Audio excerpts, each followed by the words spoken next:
So I quickly want to clarify something that I saw many kind of misunderstanding while reading this chapter of My Hero Academia. When you saw the flashback to Snatch and how Snatch died Dobby, and Dobby started saying, like, yeah, I think about it all the time, he wasn't saying he thought about killing Snatch multiple times, like it was hurting him or he felt bad for it.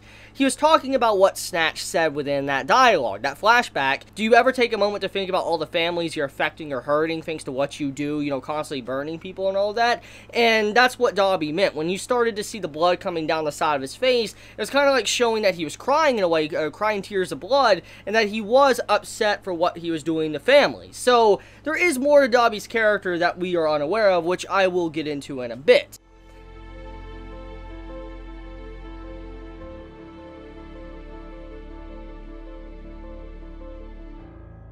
Horikoshi, he threw a curveball.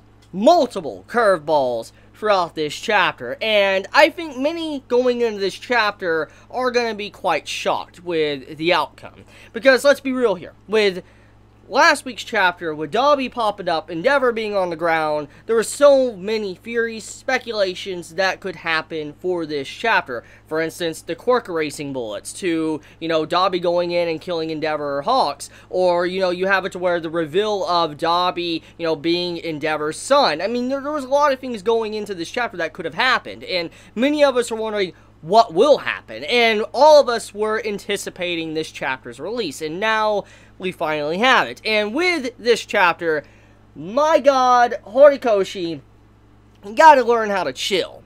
Like, the stuff with Hawks in this chapter, that threw me for a loop. That was like an emotional roller coaster while reading this. Like, at one moment in the chapter, when you saw Hawk stand up to Dobby and he was about to fight Dobby, he's like, yo, I like this man. He's such a great character. Then, all of a sudden, you see this man straight up, you know, talking to Dobby alone. I'm like, this scumbag. That's what I said next. And then, the third part of the chapter, I'm like, he's a double agent? I'm like, oh my god, Horikoshi, like, yo, you're playing with my emotions right now. Like, I gotta hand it to Horikoshi for that, because it was something that many of us expected with Hawks. Like, many of us expected Hawks to be a traitor. I talked about this, honestly, when Hawks was first introduced. I said that Hawks could potentially be a traitor, and that is what it appeared to be in the chapter until the final segment, and we come to find out he's a double agent. And I'm just like, okay,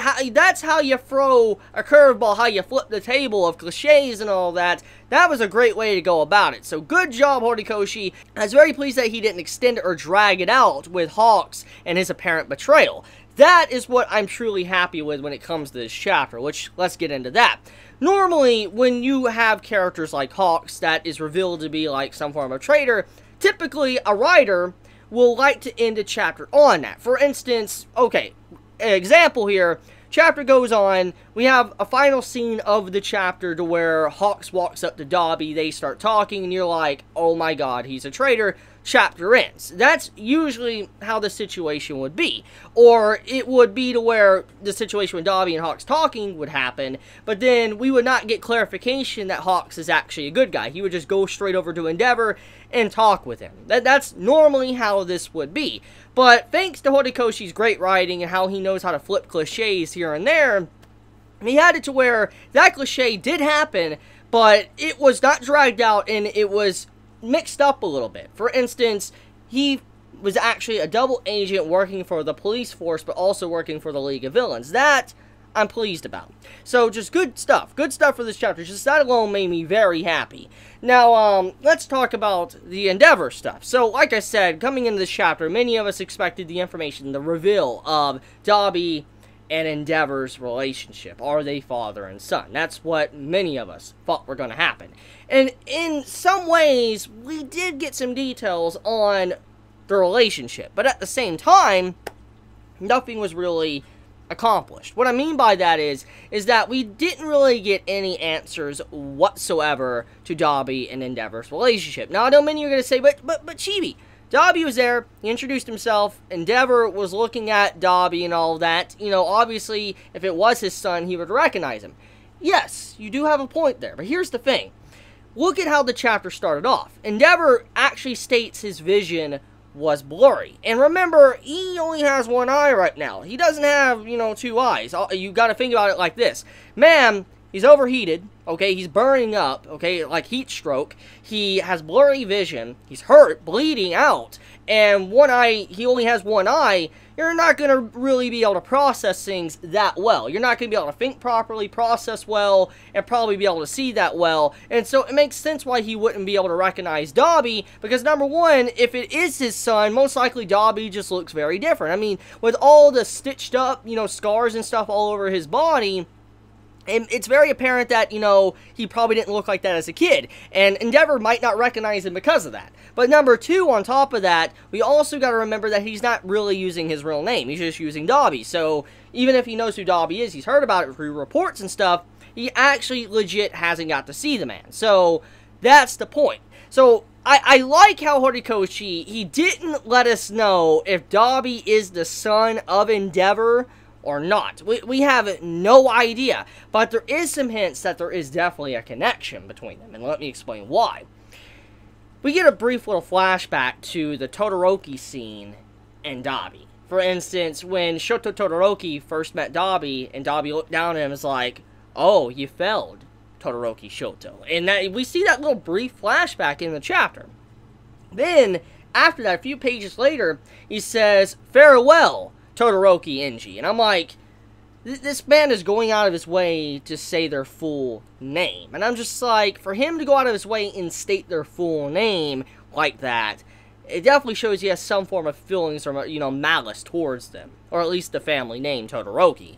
So I'm kind of curious about that. That definitely lets us know, at the very least, there is a connection. Even if Dobby isn't the son of Endeavor, there is a connection there. And then to go even further down this rabbit hole, the final scene with Snatch, which I got kind of into at the beginning of the video, with the whole information about Snatch and how Dobby was thinking about what Snatch said for many, many days and nights and all that, you know, is like hell to him.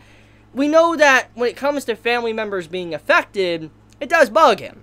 So even though Dobby is someone that could easily end people's lives like it's nothing, he does think about the families he affects. So he's not ruthless. He is not someone that's cold-hearted to where he doesn't care. And once again, we do know that he follows Stain's ideologies. That's already been very apparent. That's the whole reason why he joined the League of Villains, was because he believed in what Stain liked. And that would automatically make us assume the reason why he wouldn't like Endeavor is because of how Endeavor is. And if he knows anything about Endeavor's past with what he did to his, you know, children, his family, and all that, that gives even more reason for Dobby to hate him. But I feel like the entire situation with what happened in these previous chapters, with how Endeavor stood up to fight against High End, probably made Dobby look at Endeavor a little bit differently. Think about it like this. If Dobby is following Stain's ideals, then seeing what Endeavor did might make it to where Dobby might have become a little bit of a fan. He might actually think that Endeavor is a proper hero.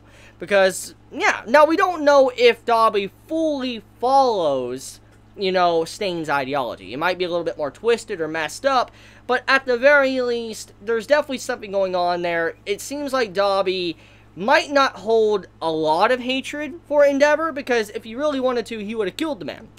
I mean, he even went out of his way to say to Endeavor before he left that, "Hey man, you know, go break a leg out there, but, you know, don't kick the bucket." And I'm just like, for the man to say something like that, that means that he doesn't truly want Endeavor to die, which means that he might have grown a little bit attached to him after seeing what he did against High End. Who knows? But okay, that's pretty much that when it comes to the part with Dobby and Endeavor. But like I said, we didn't really get that clarified whatsoever. Just a lot of questions and some things that we could put together to maybe assume he might be father and son. Now, let's get into Dobby's escape. I think this is one of the biggest parts of the chapter, and I think everybody's going to be talking about it. I think everybody knows, since the recent events of the anime, that what we saw Dobby escape with was what All For One used. Now, I've already talked about this a few times, like, you know, All For One and his situation in Tartarus. We don't even know if All For One truly is locked up. What I mean by that is, for all we know, All For One could have escaped at any time, okay? We know that he willingly let himself get captured, pretty much, just to allow, you know, Shigaraki to grow as a villain. He put some distance between them. So, for all we know, he could have escaped any time, like nothing. Because, you gotta imagine, this man has hundreds upon hundreds, maybe thousands upon thousands of quirks within his body. Gotta imagine, with that many quirks, he's bound to have some way to get out of there. I mean, yeah, it's common sense when you really put the pieces together. So, I mean, the entire situation with that, All For One's quirk was used in this chapter. Now, we do know that All For One can gift his quirks to others, okay? We know this. It's been stated. But the thing about that is that when someone has more than one quirk, usually they go brain dead. For instance, Nomus. Nomus are a perfect example of that. And we saw High End. Even though High End was a different Nomu, he clearly wasn't that stable. There were still some problems with his brain. He still was somewhat feral. So, if we're going by that fact, if All For One did give his quirk to someone else, it means that either A, they have always had that quirk, it was the original owner of the quirk, or B, somehow a Nomu was able to do it, and it's even more intelligent than High End was. That is what I'm kind of curious about because of that reveal. Or, All For One used it.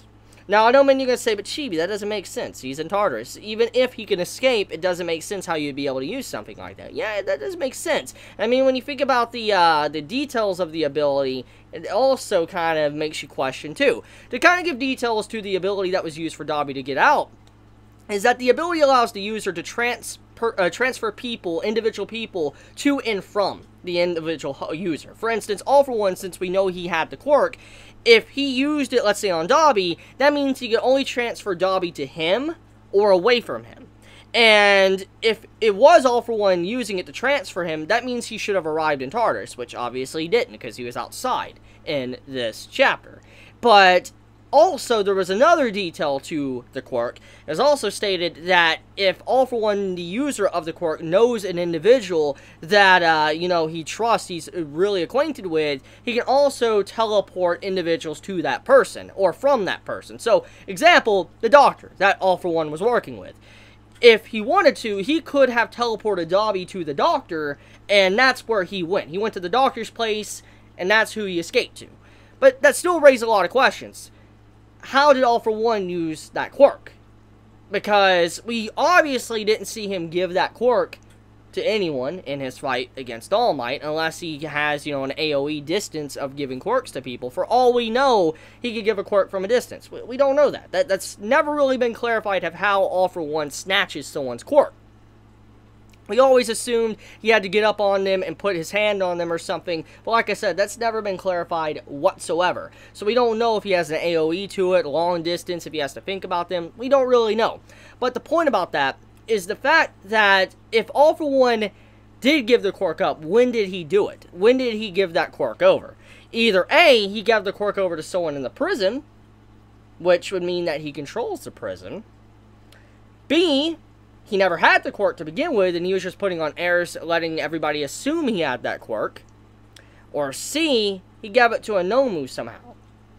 And he created something. I don't know, or he has a long distance ability to be able to give it to someone. That's what C could be. So, yeah, there's a lot of questions I have about this, but at the very least, that is definitely a big plot point. That's definitely going to be something very important for the upcoming chapters, because, yeah, using that type of ability. Anyways, let's talk about Hawks' situation with Dobby. So he's a double agent. He's working for the police. He's also getting information he can get information on the League of Villains. And I feel very bad for Hawks right now because, number one, he's playing a really dangerous game. The Icarus symbolism is definitely playing a big role right now with his character because, as I said already in my previous chapter reviews, he was getting too close to the sun, which was Endeavor. He became a sun, and his wings got burnt up. And so, you could say Hawks was Icarus, and also Endeavor kind of was Icarus, too. But now, with his wings kind of damaged, there's another bit of symbolism you could throw onto that. He is now getting close to the League of Villains, which could essentially be a message for the sun. And if he continues to get closer and closer to the League of Villains, he's going to get burnt. And what I mean by that is he's going to end up dead.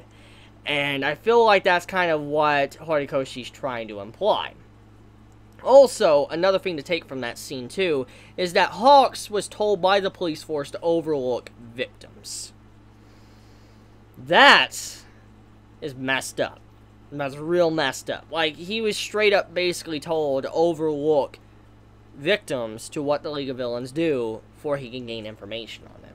Gotta imagine, as a hero, hearing something like that, you're not gonna probably be able to put up with something like that. So, yeah, he's gonna probably say a lot of dark stuff. In a lot of ways, Hawks might, even if he's not a double agent, like, he might not be a bad dude right now working truly for the League of Villains, I do believe this operation might change the man. It might change him to where he might truly become a villain. Because seeing how the police force operate, they're basically asking him to do something like this crusty, to where he overlooks victims. He might not want to be working for them anymore, and might actually want to change society and follow Stane's ideology. Think about it like that. And it also explains why he mentioned Stain as well in the top heroes for Japan. That also makes sense why he mentioned Stain, like he name-dropped Stain, because he had a connection to the League of Villains. FYI. I don't know how many of you noticed that. But anyways, the chapter overall, I really liked the art as well. The art, I think, is one of the best parts of the chapter besides the story, obviously. I love the Dobby panels. The panels with Dobby were just breathtaking. And my favorite panel of the chapter was the panel to where Dobby walks into the light and Hawks walks into the shadows. That was some nice symbolic themes going on there between these two individuals. I think that was a great way to kind of demonstrate these two characters and what roles they're playing right now in the story. And I'm glad that Horikoshi's throwing stuff like that into his panels now and all that. But that's about it when it comes to this week's chapter of My Hero Academia. Let me know your thoughts in the comments below. How do you feel about this week's chapter? How do you feel about, all the twists and turns we got? Be honest in the comments below. If you enjoy my content, please subscribe. If you like this video, please leave a like. And if you want to get notified for whenever I upload a video, please click the bell icon down below. And with that, Chibi out.